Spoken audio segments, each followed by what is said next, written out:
রাজ্যের এই জেলায় সমস্ত অঙ্গনারী কেন্দ্রগুলি পাচ্ছে এলপিজি সংযোগ, সাথে অগ্নি নির্বাপক যন্ত্র বসানোর ব্যবস্থা করা হচ্ছে।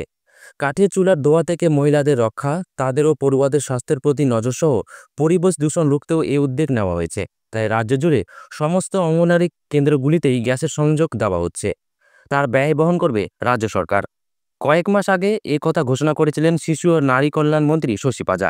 সেই মোতাবেক কাজ শুরু হয়েছে। হাওড়ার সমস্ত অঙ্গনারী কেন্দ্রে এলপিজি গ্যাসের ব্যবস্থা করা হচ্ছে। প্রায় 2.5 কোটিরও বেশি ব্যয়ে এলপিজি গ্যাসের সংযোগের ব্যবস্থা করা হচ্ছে। তার জন্য টাকাও জমা দেওয়া গিয়েছে। পাশাপাশি অগ্নি নির্বাপক যন্ত্র বসানোর ব্যবস্থা করা হচ্ছে। সেই ব্যবস্থা হয়ে গেলে গ্যাস সিলিন্ডারে রান্না চালু হয়ে যাবে অঙ্গনারী কেন্দ্রগুলিতে।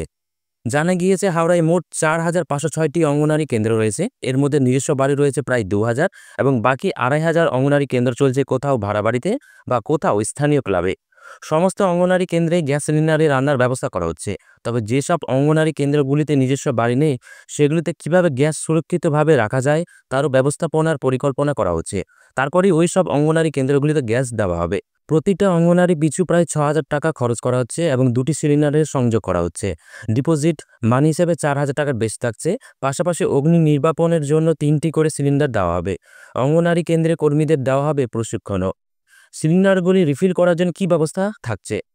জানা গিয়েছে প্রতি মাসে গ্যাস সিলিন্ডার শেষ হলে কর্মী তার নিজের টাকা দিয়ে গ্যাস সিলিন্ডার ভরবে এবং সেই রসিদ প্রশাসনের কাছে জমা দিলেই প্রশাসনের পক্ষ থেকে তাকে টাকা দিয়ে দেওয়া হবে।